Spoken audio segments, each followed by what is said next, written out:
Qurayza jөөттөрү Madina musulmanlarına kıyanatlık kıldı, jana çıkınçılık kıldı. Bunu keçirip koyu tuğra emes bolar ele. Anın üstüne bunu keçirip musulmanlardın aldığında Peygamberimiz sallallahu aleyhi ve sellem'e da tuğra emes iş bolmok. Alar bütünдөй bir elge çıkınçılık kıldı. Bütünдөй bir kılımdar boyu koldanılıp gelgen kelişimler madaniyatına çıkınçılık kıldı jana musulmanlar. Bugün Banu Qurayza urusuna жазалау үшін барғаны жөнінде сөз қылабыз.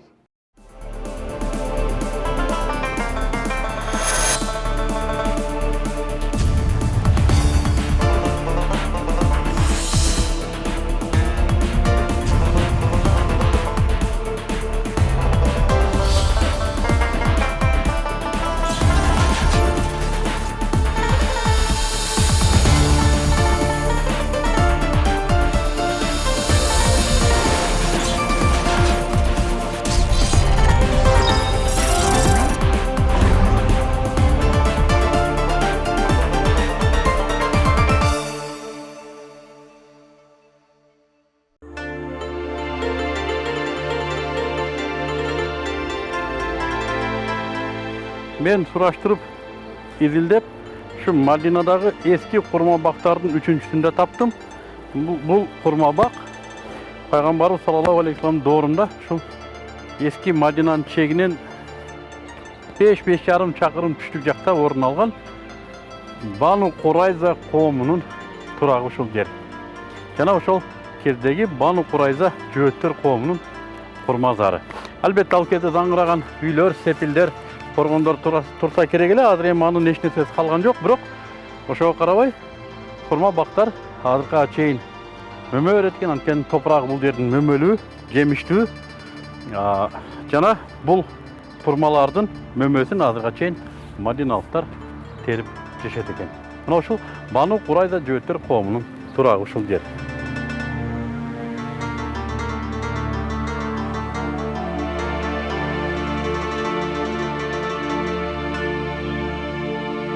Peygamberimiz sallallahu aleyhi ve sellem'den askerleri menen kurçoğu alıngan Banu Qurayza еврейлери bir kança günden keyin ele aylası kete başlaydı. Jana aların jetekçisi Ka'b ibn Asad öz urulaştарын жыйнайт da төмөнкү сунуштун айтат. Urulaşlarım, biz aldığımızda bir kança жол турат. Birincisi, biz İslam dinini kabul alabız. Jana Muhammed'ti sallallahu aleyhi ve sellem paygambar dep tan alabız. Al siz dele al bizdin kitebimizde paygambar ekenine biz bilebиз. Ekinçisi, biz özümüzdün katın bala çakalarыбызды öz kolubuz menен öldürөбүз jana Muhammed menen çıkıp soğuşabız. Üçüncüsü, biz musulmandarga işembi günü kol salabız. Antkeni alar işembi gün biz üçün ıyık gün ekenin bilet dağı biz menen soğuşpayt al günü. Biz uşundan paydalanıp alarga çıkınçılık münözdü işembi günü kol salıp belkim jеңип kalarыбыз deydi.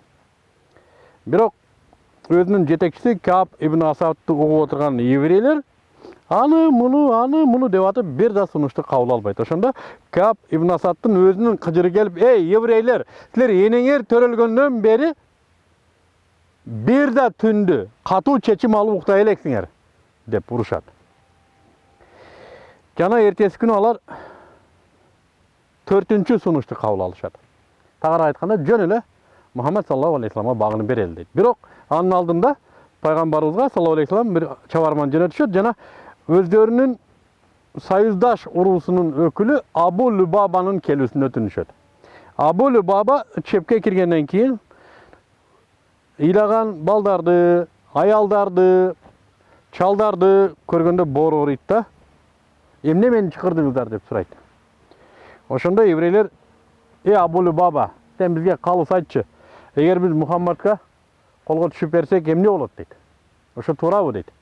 Degende Abu Lubaba emne bolsa dagı alar menen sayızdaş болгондуктан ошол кылганыңар туура дейт. Бирок колдун акырын көрсөтүп баары бир өлтүрүлөсүңөр деген ишараны көрсөтөт. Ал муну кылбаш керек эле. Жана мына ошол ишарасы үчүн өзүн чыккынчы деп эсептейт дагы. Түздөн түз пайгамбарыбызга жолукпастан туруп Мадинага барат да Мадинада мечиттин алдындагы устунга өзүн байлайт. Allah men ант ичем, мен Muhammed ушул жерден колум бошотмоюнча, мен ушул устунда отурам байланган бойдон жана бошонсом да Бану Курайза жергесинде мен эч кимге көрүнбөй жок болом деп ант ичет. Пайгамбарыбыз саллаллаху алейхи вассалам Абу Лубабаны күтүп отурган болот. Бирок ал Мадинага барып өзүнүн устунга байлап алган уккандан кийин айтат: "Кап Абу Лубаба мага эле келсе болмок экен, мен Аллахтан ага кечирим сурап бермекмин. Эми болор иш болду, мейли. Аллах анын тобасын кабыл кылганга чейин байланса байланып турсун" дейт. Жөөттөр кайра дымып калганында али менен Az-Зубайр чыдамы кетип, азыр чабуулга кирээрин айтып коркутушту. Акыры айласы калбаганда чабуулдан корккон жөөттөр пайгамбарыбыз саллаллаху алейхи вассаламга колго түшүп бермей болушту. Бану Курайза еврейлери аялдары, балдары, малы, мүлкү менен пайгамбарыбыз саллаллаху алейхи вассаламга таслим болушту, колго түшүп беришти. Жана ошол кезде мусулмандар Бану Курайзанын аялдарын, эркектерин аялдарын, балдарын өзүнчө отургузуп, эркектерин колу бутун байлап өзүнчө бир жерге жайгаштырышты. Мына ушул кезде пайгамбарыбызга саллаллаху алейхи вассалам Авус урусунун өкүлдөрү келип суранышты. Я Расулуллах, биз бул Курайза еврейлери менен ислам келгенге чейин союздаш элек. Келишимибиз бар эле. Хадрадж урусу Кайнука менен келишими бар эле, жана өткөндө сен мына ушул Кайнука урусуна Хадрадж урусунун келишимин урматына жеңилдиктерди бердиң эле. Биздин союздашыбыз болгон бул иудейлерге биздин душманыбыз болгонуна карабай туруп жеңилдик беришиңди өтүнөбүз деди. Ошондо пайгамбар саллаллаху алейхи вассалам: Авустуктар, эгерде силердин өзүңөрдү соттогула десем ыраазы болосуңарбы деди. Ооба, ыраазы болобуз деди. Ошондо пайгамбар саллаллаху алейхи вассалам согушта жарадар болуп кантырап жаткан Саад ибн Муазды Мадинадан бир улоого отургузуп алдырды. Саад ибн Муаз пайгамбарыбыз чакырып атат дегенден өзүнүн жарадар болуп кантырап жатканына карабай келди дагы. Өзүнүн урулаштары аны утурлап чыгышты. Жана Саад, Аллахтын элчиси сага мына ушул Курайзанын еврейлердин тагдырын сага берген атат. Сен буларга жеңилдиктерди бер деди. Мына ошондо Саад урулаштарына кайрылды. Мен кандай чечим алсам баш ийесиңерби деди. Ооба. Пайгамбарыбызга айтты. Сен да макул болосуңбу, мен кандай чечим алсам деди. Пайгамбарыбыз айтты, ооба деди. А бул еврейлер да ошого макулбу деди. Албетте макул. Макул болбошко айласы жок, алар биздин туткунубуз деди. Ошондо Саад ибн Муаз аялдарын, балдарын күңдүккө жана кулдук алабыз, малы мүлкүн мусулмандар бөлүп алабыз жана эркектерин өлтүрөбүз деди. Пайгамбарыбыз саллаллаху алейхи вассалам: Саад, сага Аллах ыраазы болсун. Сен Аллах Тааланын буйруганын айттың деди. Көрсө, Аллах субханаху ва таала ал иудейлер жөнүндө чечимин мурда эле пайгамбар саллаллаху алейхи вассаламга вахий кылып түшүргөн экен.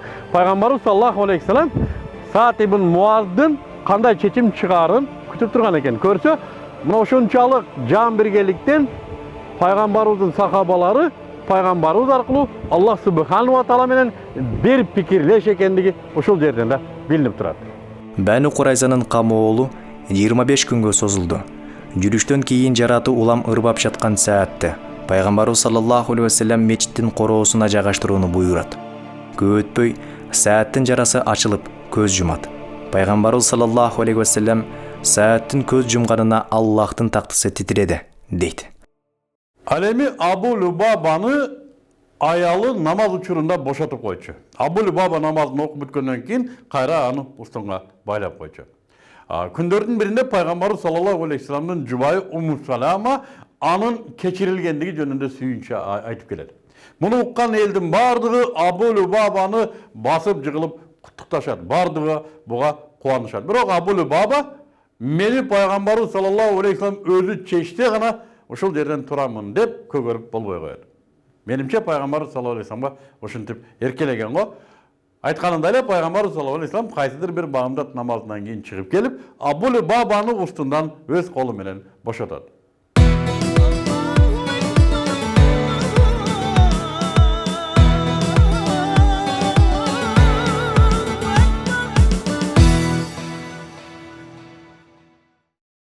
Бану Бакр ибн Кыляб урусуна каршы жүрүшкө пайгамбарыбыз саллаллаху алейхи вассалам Мухаммад ибн Масламаны 30 атчан сахабасы менен аттандырат. Мусулмандар Ал-Корта деген жерден бир аз өткөндөн кийин ал уруну табат жана ага кол салып төп-төйпүлүн чыгарып талкалайт. Алдан бериrak келгенде ал урунун качып кетип аткан уру башчысы Сумамды да колго түшүрөт. Аны да мал мүлкү менен Мадинага айдап келет да пайгамбарыбыз саллаллаху алейхи вассалам мечитиндеги кайсыдыр бир устундун бирине байлап коюшат.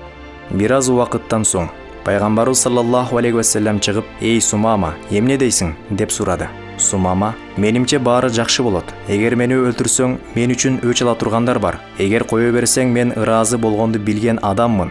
Ал эми акча керек болсо сурагын", деп жооп берет. Пайгамбарыбыз саллаллаху алейхи вассалам үн чукпай кирип кетет. Бул окуя 3 күн кайталанат. Ошондо пайгамбарыбыз саллаллаху алейхи вассалам аны кое берүүгө буйрук берет. Сумама мечиттен алысыраак жерге барып гусул алат, жуунат. Ана кайра мечитке келет да пайгамбарыбыз саллаллаху алейхи вассаламдын алдына отуруп, "Я Мухаммад саллаллаху алейхи вассалам, мага буга чейин сенден өткөн жек көрүндү адам жок эле. Азыр сенден өткөн сүймөнчүк адам жок. Мага сенин диниңден өткөн жийиркеничтүү дин жок эле. Азыр сенин диниң үчүн жан берүүгө даярмын.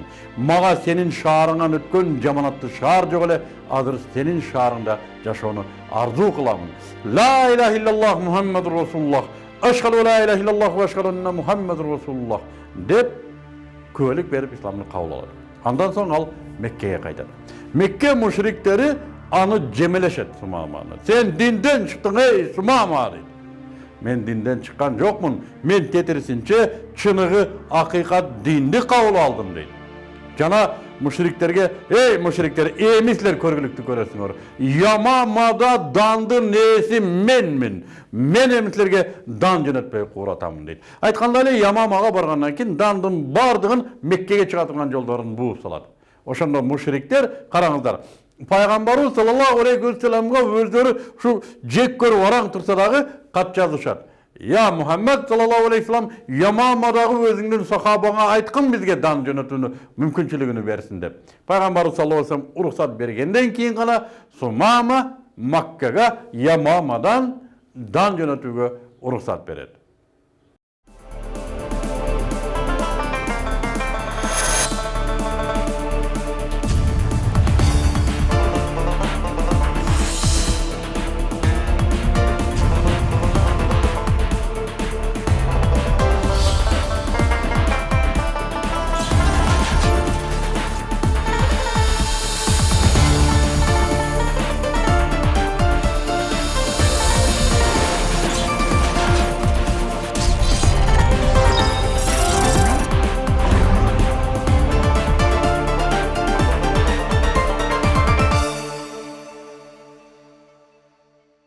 Ова наалат болсун, Бану Курайза уруусу ушуну менен мусулмандардын тарыхына дегиле адамзат тарыхында өзүнүн бүткөндүгүн көрсөттү.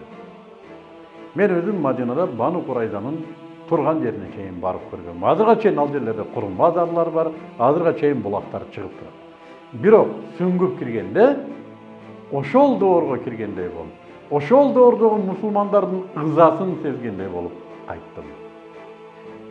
Бану Курайза жөөттөрүнө барып өч алуу, алардын кыянаттык үчүн жазалоо аң кагылышуусунун чекти болуп эсептелет. Мындан ары мусулман үммөтүндө жаңы ийгиликтер, жаңы жеңиштер, жаңы жетишкендиктер башталат. Эмкисинде көрсөтүүбүздүн кезектегисинде мусулмандардын аң кагылышуусунан кийинки жүрүштөрү жөнүндө сөз кылабыз.